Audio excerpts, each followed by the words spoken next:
It's time for the final word in sports all across the state. You're listening to Sports Talk with your hosts, Bill Kornblut, Will Pelagic, and the Professor Tom Hayes. You've been waiting all day, so join the show now by calling 800-956-7266. Changed in regards to, again, being a very fast Syracuse-like tempo team with bigger personnel and a million formations and things like that. So different unit than what we saw a year ago. It just goes back to focusing on the game plan. Coach is going to get the ball to our other playmakers. We got other guys on the field that are plenty capable of making plays. So I think we'll be okay. We'll definitely miss Debo, and I hope he gets back soon. A pleasant good evening to you and yours, and welcome to Sports Talk, South Carolina Radio Network. Will Pelagic here with you, producer Brian Leonard. Both gentlemen that I share this space with normally, Phil Kornblut and Tom Hayes, off for one more day. Korn comes back tomorrow from his Jewish retreat, or Rosh Hashanah, and he'll be back with us for a Football Friday where we will have the filibuster and the whole bit, as we do usually on a Friday. But today we'll keep you entertained with Skip Holtz, the former head coach or former assistant coach here at University of South Carolina, almost the head coach. His words, not mine, according to meetings that he had held with the folks at USC, Mike McGee and the like. Job after Lou Holtz retired was supposed to be his. He tells us why and what was said to him behind the scenes coming up at 6:20. And it's not anything that any of the other media outlets don't already have. He did a teleconference with assembled media earlier today. We had a chance to get him one-on-one in an interview we taped earlier today. You heard portions of it. If you are listening to our sports updates throughout the day, we will have that full interview posted at SportsTalkSC.com.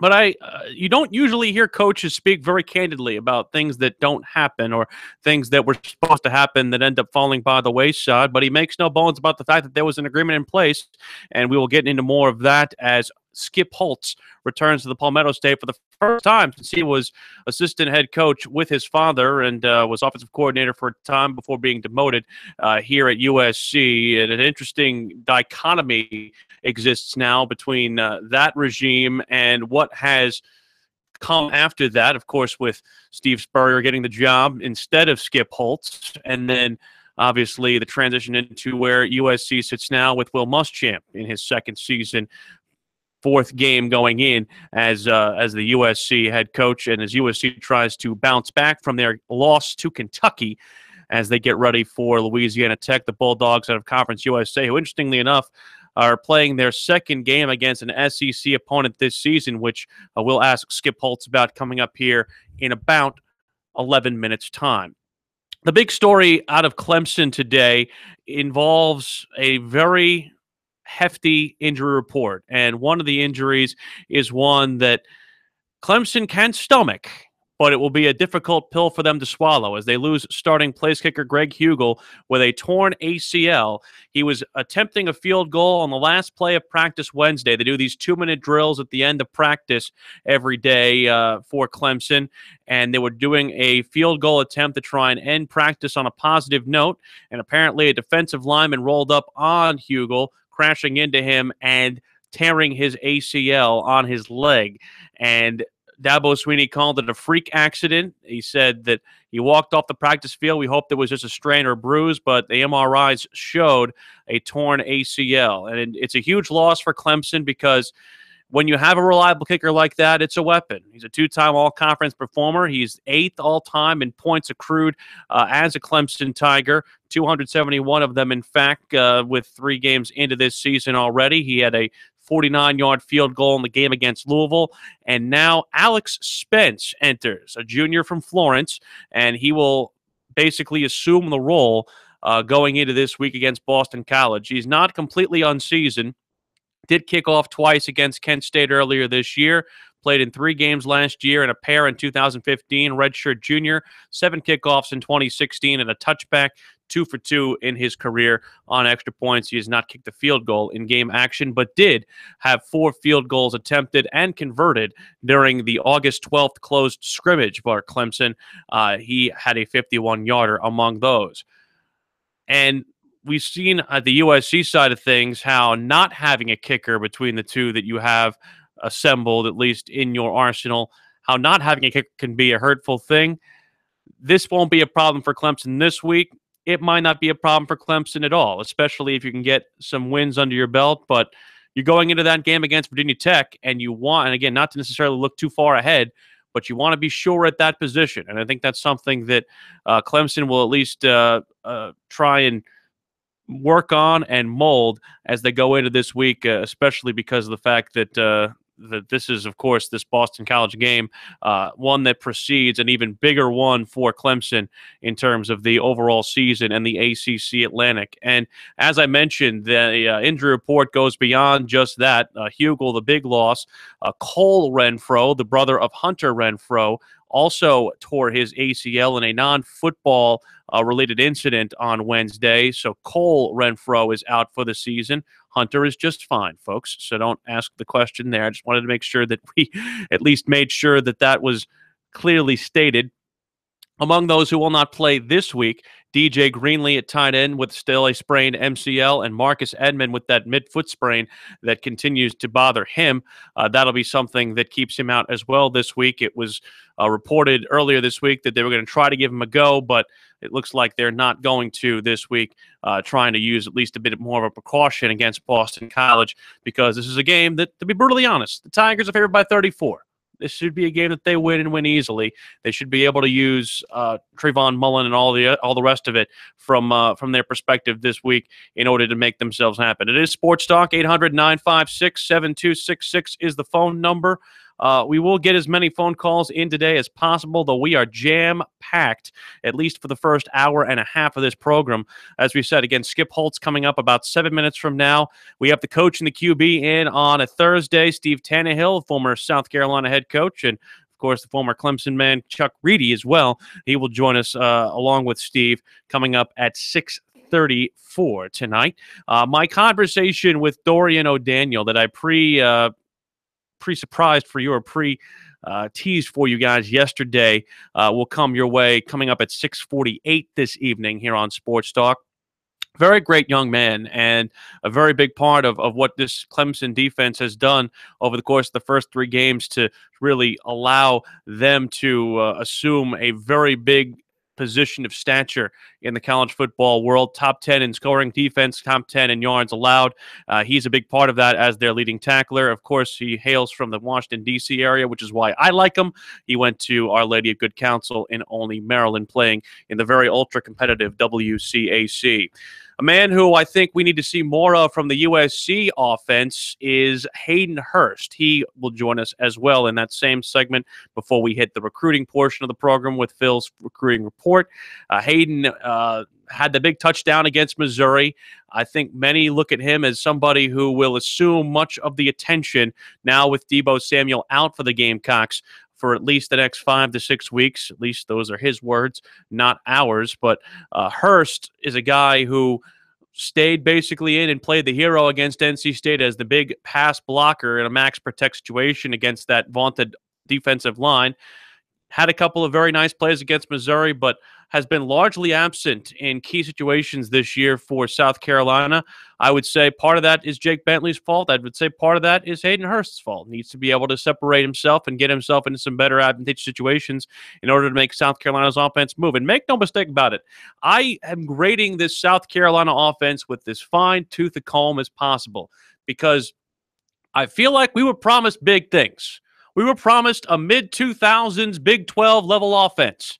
We have seen everything but that from South Carolina this year. We've seen explosive plays. We've seen long-distance touchdowns from Deebo Samuel and other players. But in my mind, we have seen a unit that has spent most of the season in a neutral gear. This is a team in Louisiana Tech that has a nice defensive line, but a very weak and young secondary. And I think this is a week where you can exploit things. But we have to see him do it. That's the big part. The man who coaches that Louisiana Tech squad, Skip Holtz, joins us next. I will ask him what he heard and when he heard it with regards to his particular assumption of the USC job after his father's retirement following the 2004 season. Will Pelagic in for the boys. Sports Talk continues right after this.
On Sports Talk and South Carolina Radio Network, it's our pleasure to welcome in the head coach of Louisiana Tech, Skip Holtz, joins us on our hotline. Skip, Will Pelagic in Columbia, welcome back to the Palmetto State. Well, thank you, Will. I appreciate it. I am just excited to come back. I left there many years ago with phenomenal memories of the people, the phenomenal fan base that they have, just the energy, the excitement, enthusiasm in the stadium. Had the opportunity to coach with some great coaches, coach some great players. So we had some great memories, especially when you go back to the 2 Outback Bowls. I'll walk down memory lane going back there for sure, but it won't last long, because this is not about Skip Holtz coming back to South Carolina as much as it is about South Carolina playing Louisiana Tech and the young men on each team having the opportunity to get out on the field and compete. I do have one more about you from your time here. I know people had said a lot about, what happened at the end there with your dad, and he's been very vocal about it. What do you remember about that? What were you told when you were told and that kind of thing? Was there a succession plan in place to put you there? Well, yes, there was. When I left Connecticut to go there, it was talked about then, and there was a lot of talk of that happening. There were promises made. But, they didn't come to pass, and you can't change the past, and things happen for a reason. And I had the opportunity to go to East Carolina and work with a wonderful man in Terry Holland and had some great experiences there. And Steve Spurrier came to South Carolina with his incredible pedigree and college national championship and an NFL coach, and he did a phenomenal job there and built that program. So it's not, I don't look back with remorse, regrets. I had wonderful experiences there. It didn't come to fruition, but at the same point in time, I still leave with incredible memories of South Carolina and the people and the place that it is. You certainly have moved on as we're talking with Skip Holtz, ECU, South Florida, Louisiana Tech. What made this program one that you wanted to try and build up now as you sit here in your 5th year there? Having the opportunity when I sat down and met with the future president and one of the large boosters for this program, and sitting down and seeing the love they have for this university, the commitment they had to building it, to wanting it to be better. And that's all we want, is we all want to be someplace where we have an opportunity to compete. And they have a fond love of Louisiana Tech and having the opportunity to come here. We had just lost a lot of seniors, and we were in a little bit of a rebuilding mode in year 1, but then to have the opportunity to come back and to win the division 2 out of the last 3 years, and to have some of the success we've had, and to go to 3 bowl games in a row, to win 3 bowl games in a row. I mean, there's been a lot of things that have been rewarding about the time we've put in here for the 5 years, and to see some of the successes we've had. We've had to replace a lot of players in the last 3 years now. I think we have 15 players that have made an NFL roster. So we've lost some really talented players, and it's been very rewarding building it, because I think Ruston is a good place. It is a community that's growing. It is a university that's growing, and it is an athletic department that is growing. So there's a lot of excitement and there's a lot of energy here. Louisiana Tech head coach Skip Holtz joining us here on Sports Talk South Carolina Radio Network. On your schedule, you're 2-1. You've already played 1 SEC school, Mississippi State. What's your philosophy of putting 2 SEC schools in your non-con in the same year? I think it's a phenomenal experience for us as a program. I mean, we talk about the level that we want to play at, and we want to play at the highest level. We want to compete. This university has some great wins. I think they have beaten a school from every Power 5 team, from every Power 5 conference. I mean, we've got some wins against some really good opponents in the past, and it's hard. It's an uphill struggle. I mean, when you look at just like playing Mississippi State this week or 2 weeks ago was a great challenge for us, but to have the opportunity to line up, I think it makes you a better program. I think it raises your bar. I think it sets the standard for where you want to be. And unfortunately, we got into that game and had about 5 turnovers with Mississippi State, and Mississippi State is good enough with Fitzgerald as a quarterback and the defense they have that you don't need to give them a lot of help. And so turning the ball over that many times definitely hurt us, but this is another opportunity to play an SEC team on the road. It'll be a great venue. It'll be a great environment, and one that I think our team is really excited about. Tell me a little bit about Jalen Ferguson, your sensational defensive end. You've had a lot of praise toward him and also some others on your defensive line. That's a real anchor for your team. It is definitely the most experienced position group when you look at what we have returning this year. I look at Jalen Ferguson, who has had an opportunity to make some sacks and to be a big play defensive end for us. But when I look at our defensive line, we returned 9 of our top 10 from a year ago. Some of those were freshmen and sophomores, but still they're into your program for another year. Hopefully you can build and get better on that. I think where our youth really shows up is when you start talking about our secondary. We have a freshman and 2 sophomores that are starting in our secondary. We had one of the worst pass defenses in the country a year ago, and I think we have really tried to make some changes there, A, with who we're doing it with, and B, with what we're doing. But I think the young players are starting to come along, and obviously with Bentley being as good as he is and the type of thrower that he is, it'll be a heck of a challenge for a young secondary on the road in a Southeastern Conference environment. So it's going to be a heck of a challenge for us. But like I said, one I think our players are excited about. But hopefully if our defensive front can at least hold their own up front, it'll hopefully help Bentley get the ball gone a little bit earlier and give those guys a little bit less time to have to hold up on the back end. A lot of people are wondering about just the way South Carolina looks on film to the opposition, at least on offense. What do you see from your studies of them this week? Well, I think they've played 3 pretty good teams. I mean, when you start talking about NC State and Missouri, a lot of people open up the stat games and maybe play their 1AA or a number of group of 5 schools and build up a lot of statistics and say, look at where we are. But I think, the heck of a game with NC State, playing it there at 35-28 in a very close football game that went right down to the wire. But they did what they had to do, and the same thing with Missouri. I look at this football team offensively, and I know they had a blow this week, losing one of the most explosive players in college football and a kick returner.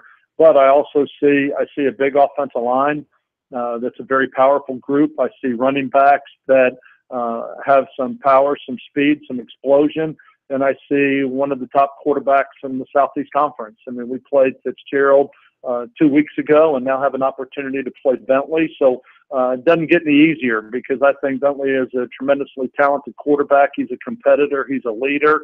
I think he does a really nice job. And I think just as everybody in the country, every football team is new. And there were some key losses off that football team from a year ago for South Carolina who went to a bowl game. And right now they're just developing some younger players, some new additions, and they're kind of starting to find their identity as a football team, as every team does, especially with so many new returners so many new players from a year ago. Skip Holtz, head coach of Louisiana Tech. I do want to ask one question about your offense before I let you go. What are some areas you think you'd be able to exploit on that South Carolina defense with your offense? Well, I think the first thing we need to do is we need to take care of us. We lost a quarterback that threw for 4,800 yards and had 2 receivers that were in the top 10 in the Biletnikoff Award, and both of them went to the NFL. We lost some explosion on offense too, and that's why I said a little bit about what South Carolina is going through and trying to develop who are going to be those marquee players for you, who is going to be the next guy up, and you're trying to find your identity.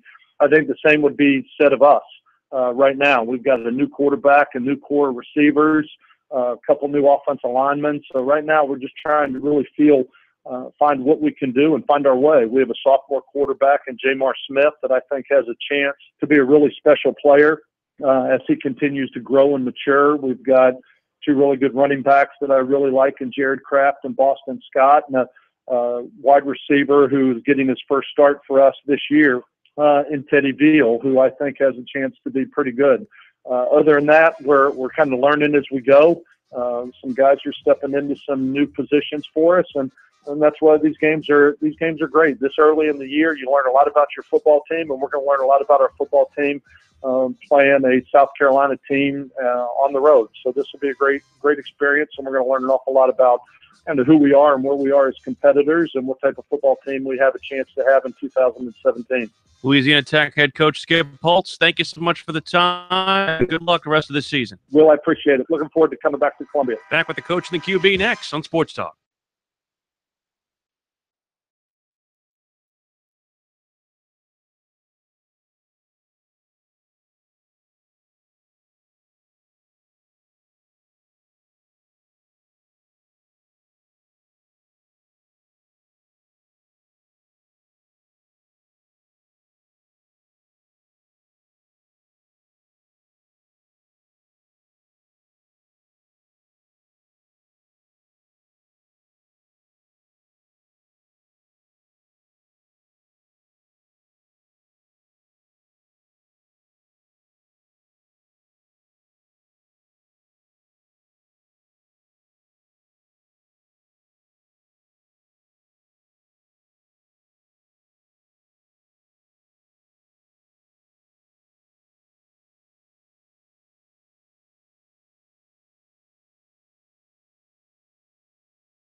Welcome back in Sports Talk, South Carolina Radio Network. I do want to at least say thanks to the folks at Louisiana Tech for allowing us to talk to Skip and to Skip himself. Athletic department's don't normally make coaches available on Thursdays like that, but it's good to get him in and talk to him.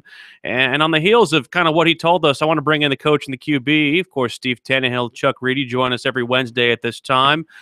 Steve, interestingly enough, Skip tells us that there was an agreement in place even as far back as him coming here from Connecticut about him being the head coach in waiting, if you will, after his dad retired.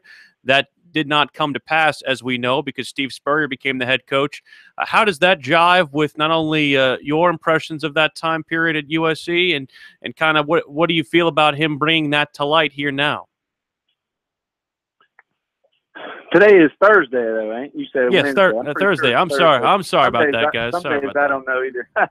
Sorry about that. Well, I'm going to say that when the opportunity came to get Coach Spurrier, whatever handshake deal, if there really was one, obviously we had to take Coach Spurrier, the opportunity for that, and it worked out pretty good for us. Skip's a good guy. When he was here, he's a good guy. I'm not a fan of Coach Holtz. I don't think he was that good for our program, and he didn't do any of us former players any favors. But they won some games, and they won a couple bowl games, but we also had an offer in there. So I respect, Skip, and he's done good things, and he's been a good head coach. But the opportunity to get Steve Spurrier or Skip Holtz, come on, that's easy. I understand. I'm not necessarily saying that SC made the wrong move, but Chuck, level with me on this one. If you're a coach and you're sitting there and you feel like you have a chance to be a head coach, especially at a place like South Carolina, that doesn't come to pass, that would chap your hide a bit, no? Well, sure it would, but the problem there is that Coach Lou Holtz stayed around too long. If he'd have left after the 9-win season, Skip gets the job. But he stayed around, and then they have 2 losing seasons, and then the program really kind of falls into disarray, and Skip gets demoted. I mean, so he never had a chance to get the job. I don't think, because of the way that it all ended up with Lou Holtz. But like I said, if Coach Lou had left, when they were riding high after the bowl wins, Skip gets the job. But he hung around, and that cost Skip the job. Fast forwarding a baker's dozen years, gentlemen. Steve, the South Carolina Gamecocks left a lot on the field, I think, at least left a lot from the perspective of what they could have done against Kentucky and what they didn't do. How do you see this team rebounding and regrouping as they bring in Coach Holtz's team to Williams-Brice this weekend? I think it was a big missed opportunity last Saturday. I tell you, I went into the game. I haven't been into too many games, but that crowd and that stadium was at such a fever pitch and so electric. And the offense just threw an egg out there. We haven't been able to run the ball at all this year.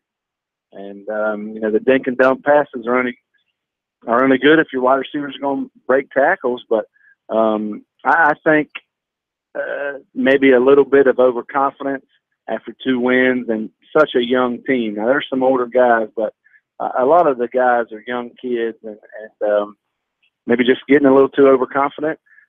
Just disappointed in the offense. I thought they didn't try anything. The 4th downs, outside zone on 4th and 1, it's just not very much imagination in what's going on. And, as a fan base, I think we were so excited. I think everyone would have took 2-1 at this point at the beginning of the year, but with the first 2 wins and Kentucky at home and the first home game and the blackout and all that, just kind of a letdown around the stadium. Now, I don't agree with all the fans complaining. This whole week's been kind of a lot of complaints here in Columbia, but we got to stick by our guys. We got a young football team, and hopefully they'll rebound this week. All the news had been pretty positive for Clemson this year, Chuck, going into this Thursday. And when we get the email from the folks at Clemson saying that Greg Hugel is out for the season with a torn ACL, I know that a kicker doesn't make or break your season, but this guy was a real weapon for Clemson, and they'll need him if the game is close. Yeah, and he has been very, very good for the last couple of years, and I certainly miss him. But, that's the only question mark that football team has. They don't have any other question marks. I mean, they're solid everywhere else, and I'm sure they've got a kicker on the team that will be able to step in and do the job for them. Yeah, Alex Spence will do the job now, the redshirt junior out of Florence. And Chuck, I'll stop down on basically the fact that you said that there are no holes. I think that now and forever we need to stop the comparisons between Deshaun Watson and Kelly Bryant, because in my mind they're two different athletes, and Kelly's creating his own legacy right now. Oh, no doubt. I mean, that was the question mark coming into the season, and and I had some questions even before Saturday night. But he's done everything you could possibly ask of him, and but Deshaun Watson was there's not going to be another one like him. But Kelly Bryant, doing what he's doing enough, for them to make another run at the national championship. And he's got great players all around him. And, I think, along, still sticking with Clemson, the thing you're going to see going forward, I think you're going to see Feaster and the freshman, Eddie, you're going to see those two guys start carrying the load at running back, and those two guys can play. And, it's going to give them a much, bigger threat running the football than I think what they've had, trying to play four. You can't play four, but I think they'll end up selling on those two guys, and they're both, very, very good players. Steve, in this RPO world we live in, is Jake Bentley the best option for an RPO offense? Well, I think Jake has a lot of talent. I don't. Like I said, now I'm a former quarterback and a coach that like to push the ball down the field. I haven't seen us push the ball down the field. You take away Jake's scrambling ability and the deep balls. You take Debo returning those two kicks. What have we done on offense? I mean, we're a dink and dunk team, and I think we have the talent to throw the ball. What I think, and obviously who am I? I just don't think we have our staff, coaching staff, has a lot of confidence in the offensive line to push the ball down the field. And we can't run the football. And that any really good football team, to me, in this day and age, is your defensive line is good, and you have to be able to run the football some. I'm not saying 200 yards a week, but you got to run for 100 or be able to, no matter who's at quarterback. You look at Clemson. They have talent everywhere, but it's their defensive line that's setting the tone every week. And then there's just nothing. The guys behind them are good players, but I mean, Herb Street said it Saturday morning that all four defensive linemen starters for Clemson are going to go in the first round when it's their time. I mean, you're going to win football games, but we need to help Jake by throwing the ball down the field. We have talent at wide receiver now. Debo being out, that's a big loss. But we've got talent behind him, to make some plays. We need to find Hayden Hurst and get him the ball. I mean, if he's the number 2 tight end in the country, why aren't we targeting him 5 or 6 times a game, especially in the red zone? You look at the NFL game, the tight ends get the ball in the red zone. He's 6'5", 250. He can run. I just want to see more imagination and more pushing the ball down the field from South Carolina. And I don't blame Jake. I think Jake can play. I don't think it's a run-pass option offense. I just don't see him being a great runner even. But I'd like to see them push the ball down the field. Coach the QB, Steve Tannehill, Chuck Reedy, always enjoy hearing from you guys on Thursday. We're agreed that it is Thursday, correct? So yeah. Thanks, guys. Enjoy the week. Thank you. All right, appreciate it. Dorian O'Daniel, Hayden Hurst, both coming up next on Sports Talk.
Welcome back, Sports Talk, South Carolina Radio Network, brought to you today by the South Carolina Electric Cooperative, sponsor of this year's annual Touchdown Energy Cooperatives Bowl. Find out more about what co-ops are doing across the state at ecsc.org. Save the date for December 9th for the 2017 Touchdown Energy Cooperatives Bowl. Remember, if you, for any reason, lose us over the course of our 2 hours with you on the radio, or you step out of your car, feel free to flip over to TuneIn Radio for 100.7 The Point. That's our local affiliate in Columbia. If you are on an affiliate that will not take us or particularly have us after the opening hour of the program, we will have, after the top of the hour, Mike Morgan. We're Morgan on the Move, our usual Thursday spot with him.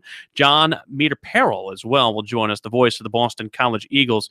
He will join us at 7:20. And SC Wild, for those of you of the outdoors enthusiasm, we'll have that coming up after 7:30 this evening. I had a chance earlier this week when I was up at Clemson to speak with Clemson linebacker Dorian O'Daniel out of the Washington, D.C. area. He is Clemson's leading tackler, but didn't always start out wanting to play linebacker. He explains that to me when we talked to him about not only his particular interests on defense, but a pretty big interception return he had for touchdown against Louisville. So did you get a little flashback with that interception return to your running back day? Absolutely. I wish it was a little longer to run. I didn't really get to showcase my speed too much, but it was definitely a fun moment. What does it mean to score a touchdown on D? It means a lot. Not only am I scoring, but I'm scoring for the team. I was talking to a lot of the offensive guys, and they're just as happy because that means there's points on the board, and they don't have to go back out there for another series. So anything to serve my teammates, getting them another breather, I'm all for it. As far as just how much of a momentum change that was in the game, you guys, it was still the game was still in doubt at that point, but I think for that part of the game, took it a little bit further and put you guys get a little bit more distance with them. Yeah, that's what everyone's saying. I guess the time that it happened, it was third quarter, and we had just put up another touchdown against them prior to that, and I think it just kind of took the gas out of their stomach. Lamar Jackson had the opportunity to run me down, but he went ahead and cracked back one of our linebackers. And after the fact, we saw it was kind of seemed like they were just kind of frustrated. They weren't not playing their game, just kind of getting them on their heels. So defense got a lot of praise after that game because of, holding a Heisman Trophy winner in check, stuff like that. Yet Dabo sits there and says, it's probably the worst game we played defensively. So how do you guys balance that? Yeah, you got to take the good with the bad in every situation.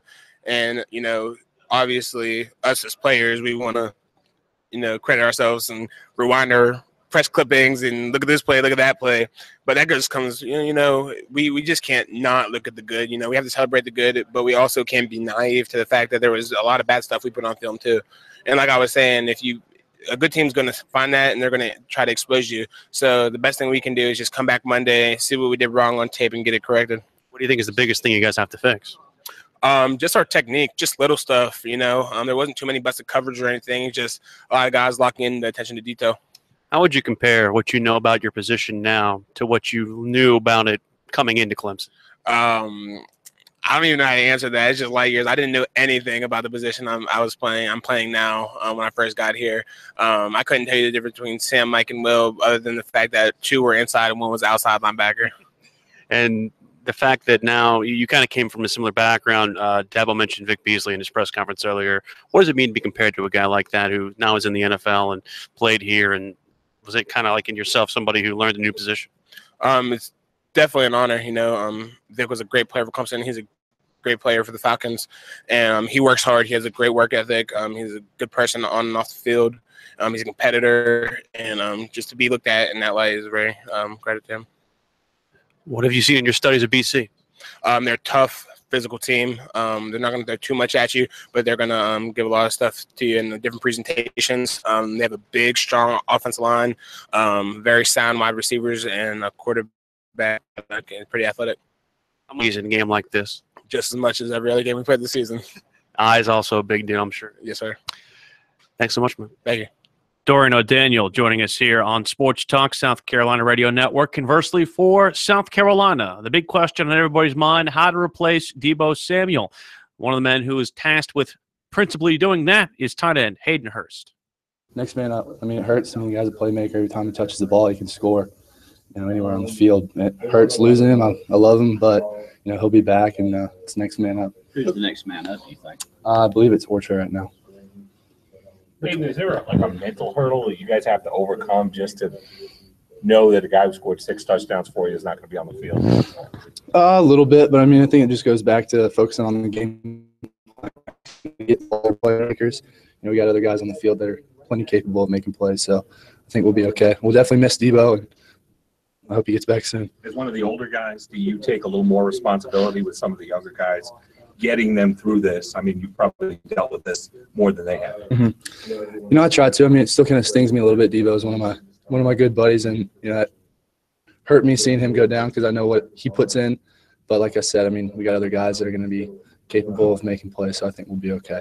Hey, how do you guys feel about the rhythm of on offense? Just what is the issue there where you guys can't really get into a flow? I think it's self-inflicted wins. I mean, we're piecing plays together and getting chunk yardage, and then all of a sudden we go back 10 yards. I think that hurts us and hurts momentum, but consistency is key for us. If we can just maintain drives and stay on the field and keep taking, chunk plays, I think we'll be okay. Is the running game kind of, stuck in neutral? Does that play into the offense, not having a lot of rhythm? It kind of hurts. I mean, they were going to drop 8 a lot, and then we were just throwing the ball over the field, but Coach preaches physicality at the point of attack. We got to be able to move people, and that starts with, me. I got to finish on blocks, and the offensive line, they have to do their job too. Hey, how does the team put a positive spin on this? Is this somewhat of a wake-up call, motivation? How do you look at this loss? It hurts. I mean, it's an SEC East loss, but, we can just take that, spin it however we want to. And I think right now the older guys, myself included, just trying to take the team and take the younger guys under our wing and say, I mean, the season's not over. We're 3 games in. We still have plenty of play in the East. I think we're going to be okay. Hayden Hurst, and just looking at his stats right now, he's got 8 catches for 106 yards. I know a lot of that came in a big touchdown against Missouri. That needs to be a bigger number. Like, that number is too low for him. Both Deebo Samuel and Brian Edwards have 15 catches, through 3 games, and Hayden Hurst has only 8. That's too small of a number, and that number needs to increase. Like, he needs to have 8 catches on his lonesome against Louisiana Tech, in my mind. Looking at Phil's recruiting report for this Thursday, Clemson had its sights set on Auburn commitment Matthew Hill of Snellville, Georgia. Guy, of course, also out of Atlanta, Quindarius Monday. So both of those guys getting Clemson targets as well. Clemson secondary coach Mike Reed remains in contact with Matthew Hill as he tries to get him to swipe sets of Tigers, if you will. Quindarius Monday said he's expecting Reed to scout him in his game Friday night. Auburn Monday said keeps in regular contact, and things are basically between those 2 sets of Tigers. So both Matthew Hill and Quindarius Monday still on the hot pursuit from Clemson. USC targets Savion Smith of Mississippi Gulf Coast Junior College had Ole Miss and Mississippi State offers added to his ledger. He was in Starkville last weekend, so big target, of course, and a big weekend for the Bulldogs there. For Dorchester wide receiver DeAndre Champagne of Jones County Junior College in Mississippi has committed to Georgia State, so a good news for a former local product there. And Zion Williamson has his official visit this weekend in Kentucky, and an interesting article came out that was posted in the Lexington Herald. A panel of 5 recruiting experts from college basketball recruiting voted Kentucky as the favorite to land Williamson, but also had as their number 2 school, interestingly enough, Clemson. So for what you take that for what it's worth. Also Kansas, Duke, and then USC in a descending order below that. But Clemson apparently getting a lot of attention with Brad Brownell's squad. They're very close to his home in Spartanburg. But again, if you have Kentucky, Kansas, and Duke among your official visits, that's pretty hard to leave on the table. That's just my own opinion. But if he wants to stay home and play for Clemson, more power to him. It'd be great to have a one-year wonder there and play as a one-and-done in Clemson. Morgan on the Move comes your way to start hour number 2 when we return on Sports Talk, South Carolina Radio Network.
Round 2 of Sports Talk up next with your hosts Phil Kornbluth, Will Pelagic, and the Professor Tom Hayes.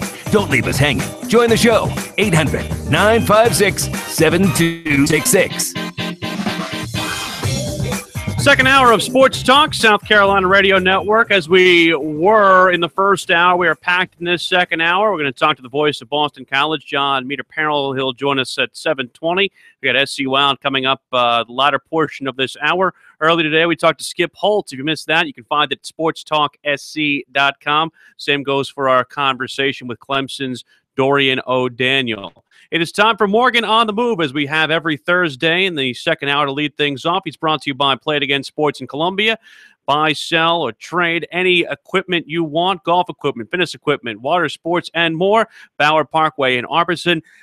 Play It Again Sports, as well as Founders Federal Credit Union, foundersfcu.com. Learn how they can assist you in all of your financial needs. We bring in Mr. Morgan, who joins us here on Sports Talk. Mike, Willie P., I'm solo. They left me alone here on this Thursday. How are you, sir? Wow, you're holding down the fort. Nice work. I'm trying. As far as what South Carolina was trying to hold down, they couldn't really hold down very much against Kentucky last week. How surprising was that result? Not just the result, but the nature of it last week.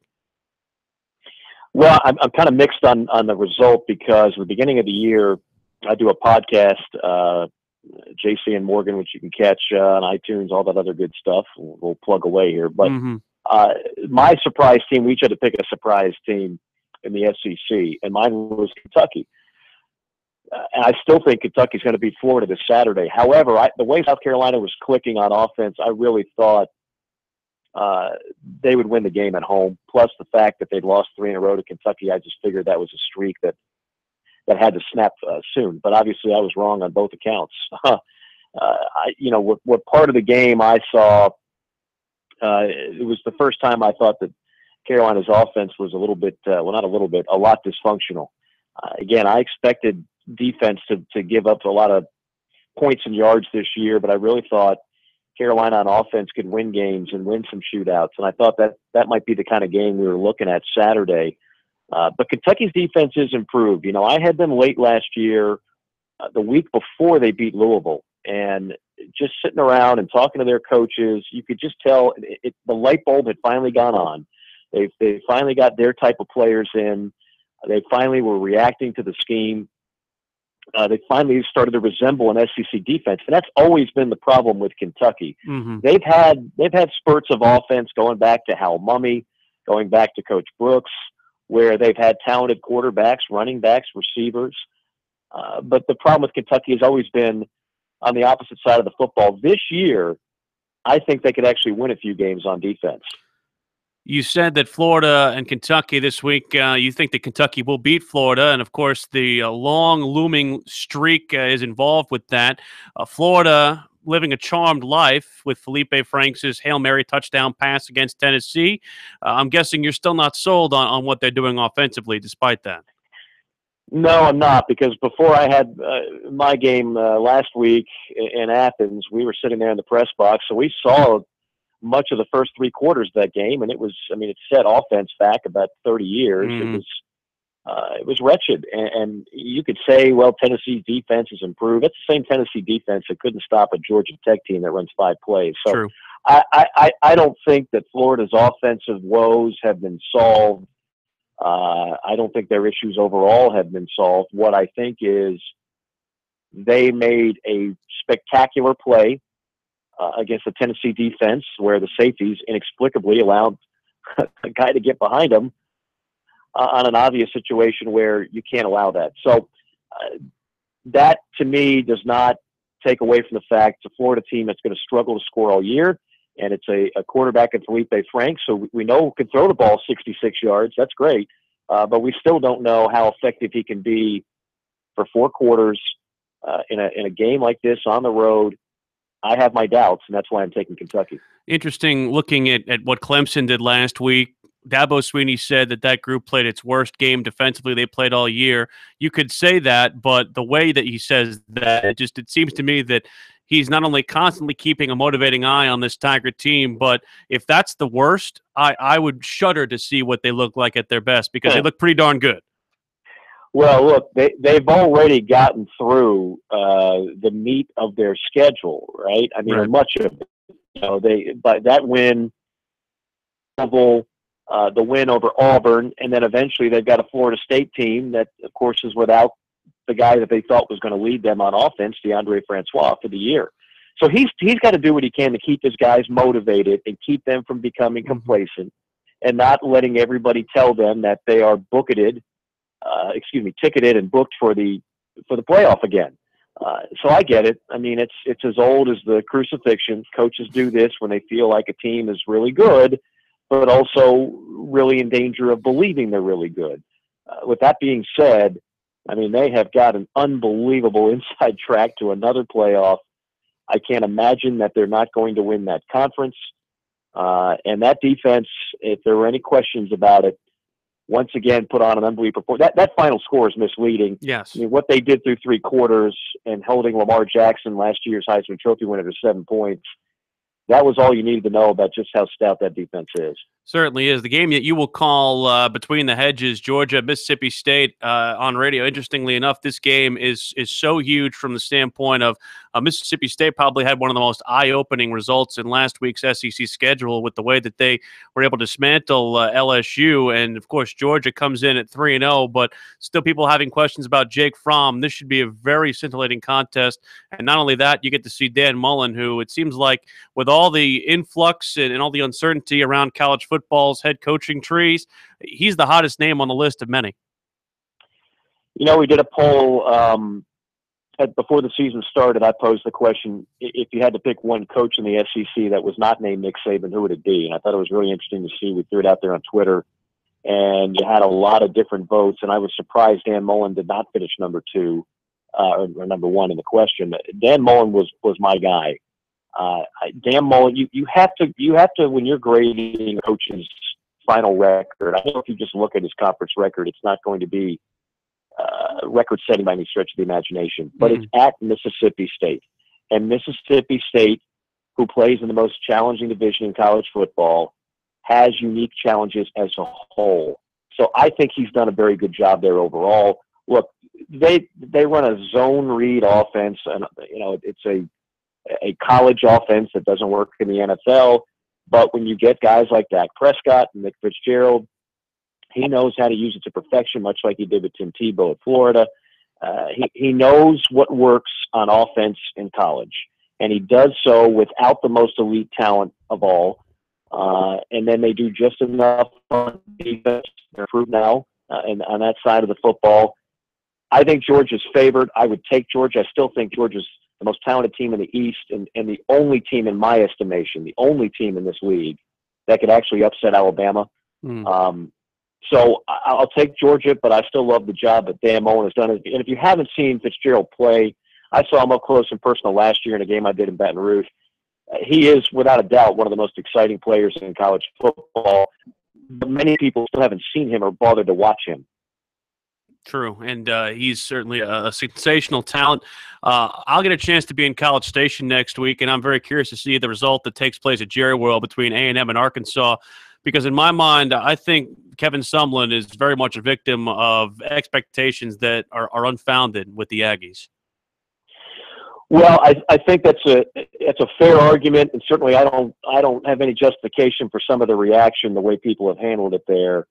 But I do think there are things that Kevin Sumlin could have done better. I don't think he's going to make it. I don't think he's going to survive. And I'm not sure if Brett Bielema, by the way, the other coach on the other sideline, is going to survive at Arkansas. But Texas A&M has everything going for it.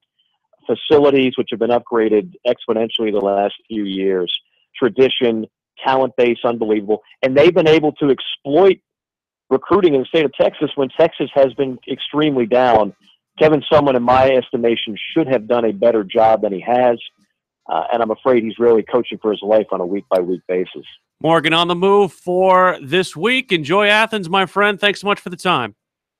You got it. Anytime. That's Mike Morgan joining us here on Sports Talk. We'll come back and we'll talk with the voice of the Boston College Eagles, John Meter-Perrell. He'll join us coming up next on Sports Talk.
want to at least put out there that I'll be on with Tony Ballman from WKSX, our Johnson affiliate, coming up tomorrow. So very much looking forward to talking to those guys there, be part of their high school programming tomorrow. So looking forward to that. Wanted to address something that was brought up on our Twitter real quick before we get to John.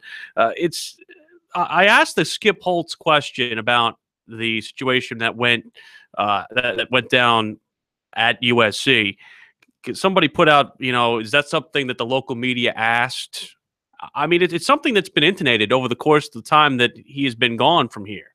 So it's not like it's an irrelevant topic. Yes, it's a long time ago, but he's never really spoke publicly about it. And the fact that he was able to admit, not only to the published media earlier, but to us on our program, that yes, he was given promises and made promises that he was going to be the head coach at South Carolina. That to me, it's newsworthy.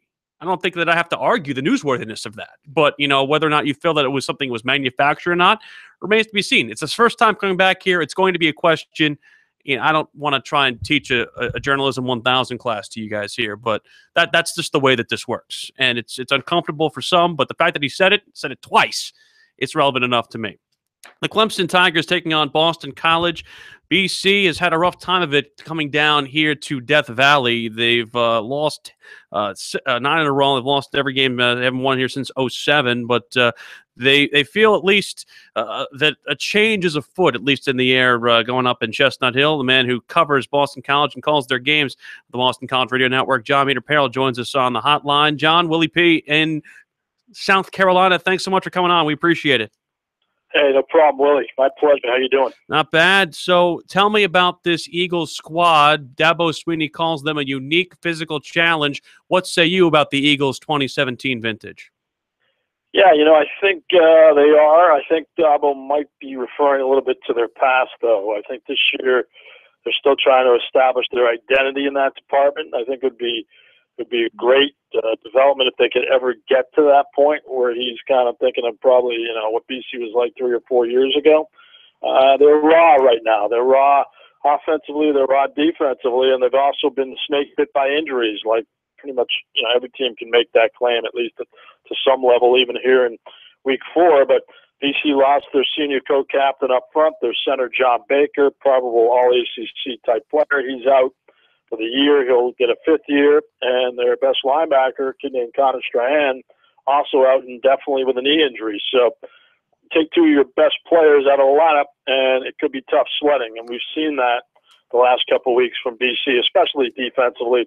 They were absolutely gashed last week in the second half, or really in the first half too, by Notre Dame. Things really got off the track. They're down 14-10 at halftime, and then Notre Dame capitalized with chunk plays. And BC giving up 600 yards in offense, that's not the BC we're accustomed to seeing. It's interesting looking at this program under Steve Adazio, and it's been the mark of consistency. 7-6, 7-6, 3-9 record in 2015 before getting a 7-win season last year and the first bowl victory in 10 years. The expectations, I'm sure they want to get beyond that point at BC. What say the folks there in Chestnut Hill about the job he's done? Well, I think, there's a lot of, it's a tough job, first of all. And like all these jobs are tough now, but especially at BC because, I like to talk a little bit about this. It's kind of pervasive in New England now. It's called patriotitis. Right. And the fact that you have a professional team that wins pretty much every Sunday, that doesn't help BC's cause because people are accustomed to seeing winning football. It wasn't like that, 20 years ago, when Patriots were one of the worst teams in the NFL, it was a little easier for Boston College, A, to grab a piece of the landscape, and B, people, if they won 6, 7, 8 games, they're very happy. Now, it's these high expectations. So Steve Adazio and company live in the shadows of Bill Belichick and Tom Brady. Very unfair, but they do. And people get upset when they lose by 29 points, as they should, to Notre Dame. When Clemson beats them last year, 56-10, when they lose to 4 best teams on their schedule last year by a combined 202-24, that's not a good look. So what they need to do is somehow figure out a way to get these games more respectable. And he knows that. I mean, look, it's all about the scorecard. You got a new AD now in his first year. Martin Jarman came from Ohio State. He was an associate AD there. could be, it's a big next couple of weeks for everybody at Boston College. They've got to really get this thing somehow back on track. Probably not going to happen Saturday, but then you get Central Michigan coming in, and then you really get into the teeth of your league schedule, followed by a game from a visit from Virginia Tech. So they got to get things going defensively. Offensively, they're better this year. Last year, they were silent movies. They didn't even gain 300 yards a game last year. This year, much better. So there's a couple good things going. To answer your question in a roundabout way, he's done a good job reinstalling the culture. Recruiting well. They're a top 30 recruiting class as of now for 2018. That's excellent at BC. But there's a couple things he needs to rectify. John Meter-Perrell, the voice of Boston College, joins us here on Sports Talk, South Carolina Radio Network. There is a sensational player on your squad, though, in Harold Landry, and I don't want to do defensive coordinator Jim Webb's job for him, but if I'm him, I line him up on that questionable right side of Clemson's offensive line that has both Tremaine Ankrum and Sean Pollard, two guys who suffered some slippage against Louisville. I wouldn't put them against Mitch Hyatt, but what does Landry do that makes your eyes open, as many have had their eyes open with him so far in his career at Boston College? Just the way he can get leverage on an opposing offensive lineman. His burst off the ball, he's explosive. Guys like the defensive line coaches like to talk about bend and the players, their ability to fire their get off the ball, so to speak. That's his hallmark. He's a pure pass rusher. Playing the run is an issue for him, like a lot of good pass rushing defensive ends, similar maybe to Vic Beasley, that type, although he's bigger than Beasley. But it's one of those things where now, Willie, he's getting a lot of attention. He's getting double and triple teams. Last week, Notre Dame put McGlinchey and Nelson on, two probable first-round offensive linemen, and they stoned him. So he's getting a little frustrated. I think BC will feature him a little bit more this week. Maybe line him up on the right side, as you point out. I'm sure they'll try to keep him away from Hyatt. But it's frustrating for Landry because he doesn't have the depth that he had last year on defense. Guys like Matt Milano, who's playing in the NFL now, safety John Johnson, who's playing in the NFL now. Those type of guys not there anymore to cover up for a little bit for what Harold Landry, to allow him to freelance a little bit more. So he's going to have to kind of get over that hurdle. You're grooming in a new freshman quarterback there with Anthony Brown. Only the second quarterback in the history of the school to start as a freshman. What went behind the decision there for Steve Adanzio to go with the neophyte as opposed to Darius Wade?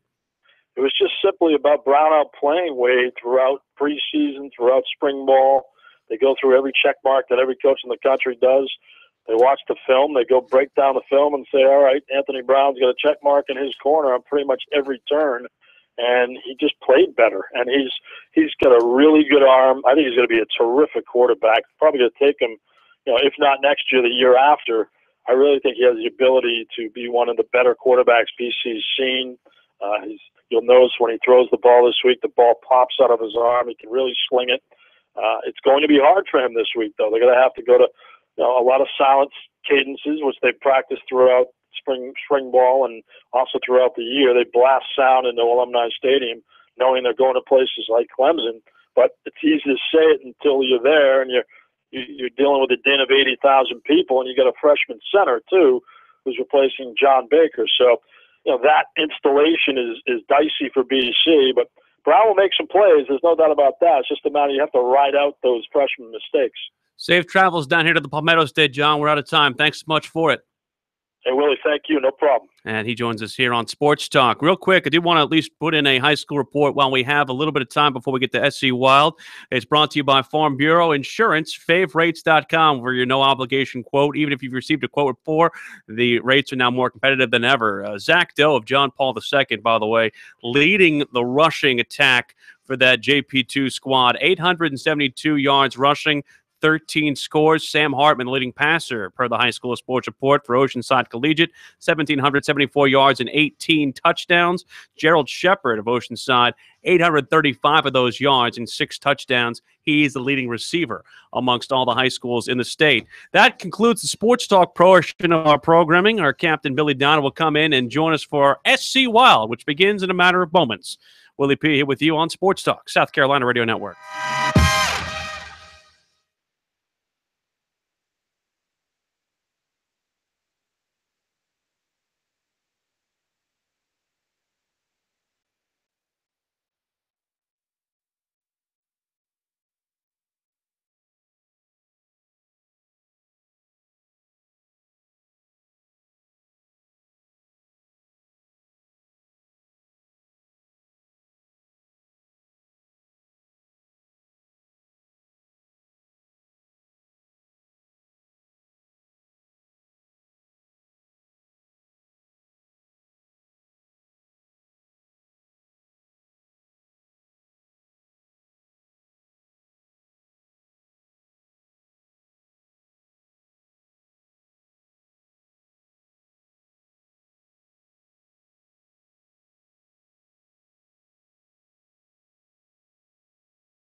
It's time to get wild with SC Wild. Everything hunting and fishing from the South Carolina Department of Natural Resources and your host, Phil Kornblut.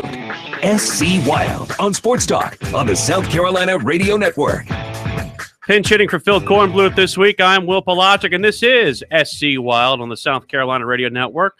Pleased to be joined, as always, by Captain Billy Downer from the South Carolina Department of Natural Resources Law Enforcement Division. Hope you had yourself a good couple of weeks here. We hadn't seen you in a couple, but good to have you on a Thursday. Good to be here. On a Thursday. Yeah, it's going to be a couple Thursdays here coming up. We have a couple because of our gallivanting across the state. Absolutely. We want to make sure that we have people informed, at least when we can have it happen, when we're inside the studio here with you. But certainly looking at a lot of different opportunities this week. We're going to talk about some range rules, which I'm looking forward to here later on. Sure. But first, I know you wanted to at least start with the public shooting opportunity, and this is a very interesting thing that your department does for folks who want a chance to get out in the public and handle things. Correct. And not out in the public necessarily, but yes, on a safe range. That could go wrong. Public, but not that public. Public, but private. Correct. Absolutely. It's deer season. We've talked about that. Deer season opened up in yet another zone of the state. So folks have their deer rifles. Typically, they want to go shoot the rifles and make sure they're on. So looking for a place to go shoot. Not everybody has a field in the backyard or a clay pit they can go fire in to test the rifles out. So finding a area to safely shoot for many people is a challenge. Mm-hmm. And a lot of people don't understand or realize that DNR has several ranges across the state that we operate. People understand we get Pittman Robertson dollars to do hunter education classes, for instance, teach hunter education, do some of the things we do, but they often don't realize that we also get hunter education dollars to promote public shooting opportunity. So to do that, we work on providing areas and creating ranges, safe ranges where folks can go and shoot and enjoy shooting safely. For instance, rifles for deer, pistols, other sporting rifles, whatever. And we have several of those ranges. We've had a couple of them for over 20 years. Two of them of note, Pickens Range up in Pickens County up in Liberty, and then over there at the James O. Thomason Range in Paulding, South Carolina, in Spartanburg County. Those ranges have been around for a long time, so people up there are familiar with those. But many people that may be new to our state don't know that we have ranges. So just wanted to highlight all of our ranges for a moment today. I'll talk about what we do there. These ranges, typically, all of our ranges offer opportunities to shoot rifle, pistol, and archery, and in some cases, shotgun. So a variety of opportunities out there, again, from rifle, pistol to shotgun, and then archery as well. Paulding Range or the James O. Thomason Range and the Pickens Range both offer all four. They offer rifle, pistol, shotgun, and archery. Now, what kind of supervision do you guys have at these ranges, or is this something where it's kind of a trust thing? Well, that's a good question. The Pickens and the James O. Thomason Range in Spartanburg are both manned ranges. We have manned and unmanned ranges. Currently, we have 6 ranges in the state that we operate. 4 of them are manned, and then 2 of them are unmanned. Now, the manned ranges have someone there when we're open Tuesday through Saturday, 9 to 5, every Tuesday through Saturday, except for major holidays. Those ranges, again, most of the time we try to offer a 100-yard rifle range. So Pickens and Spartanburg have a 100-yard rifle range from a bench.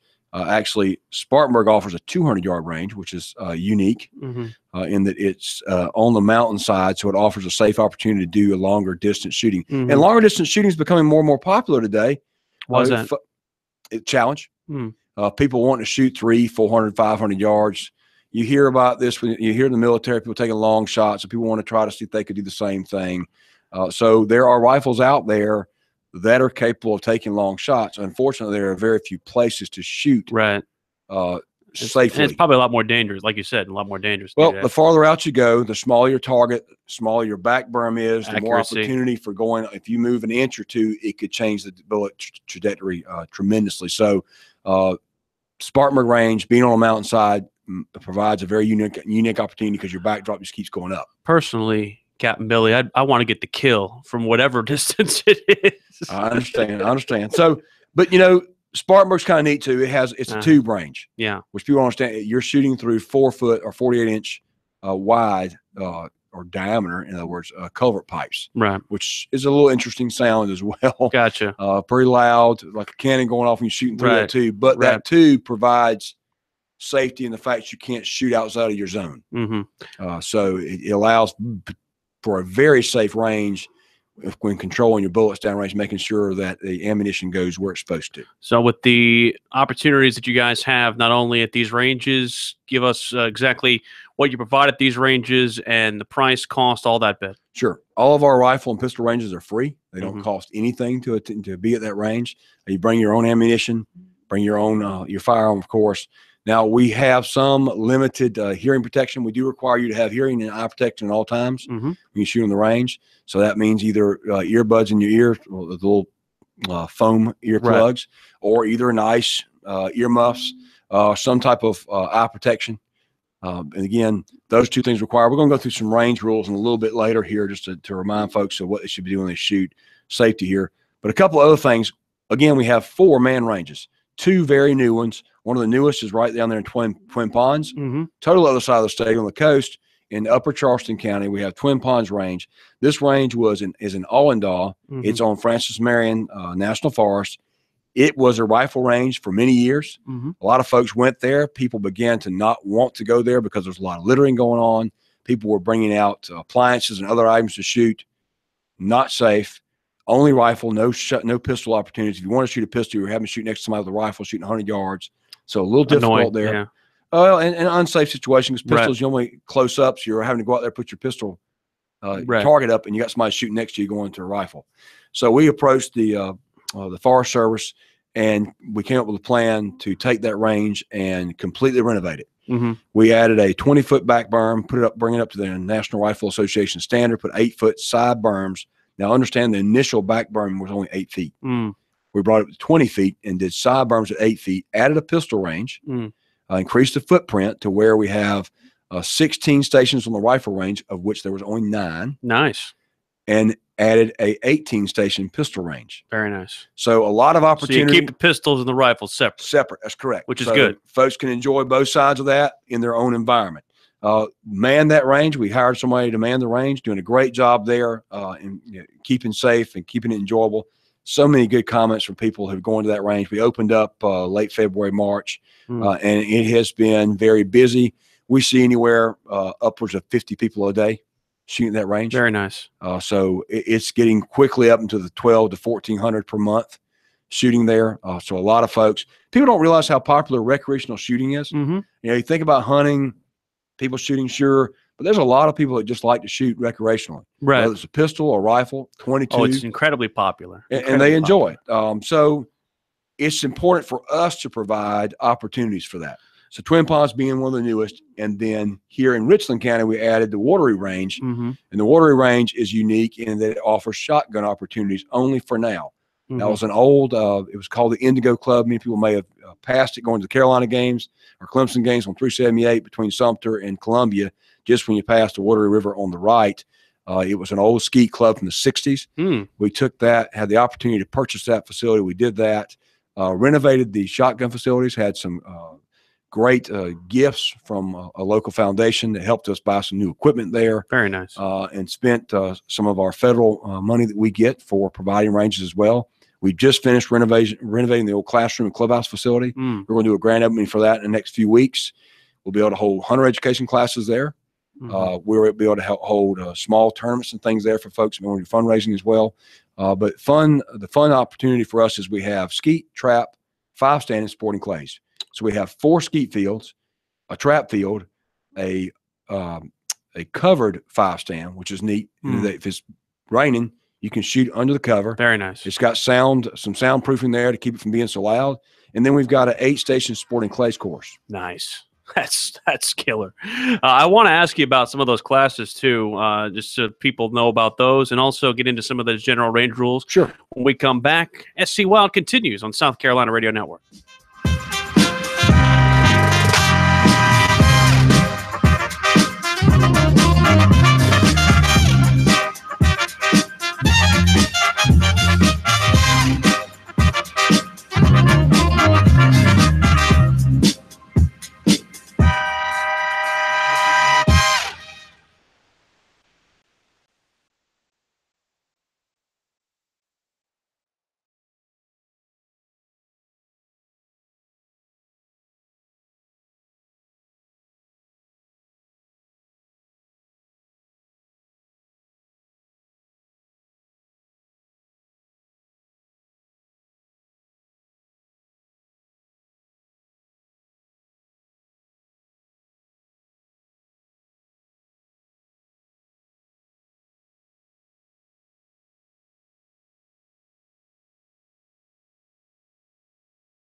It's time to get wild with SC Wild. Everything hunting and fishing from the South Carolina Department of Natural Resources and your host, Phil Kornblut.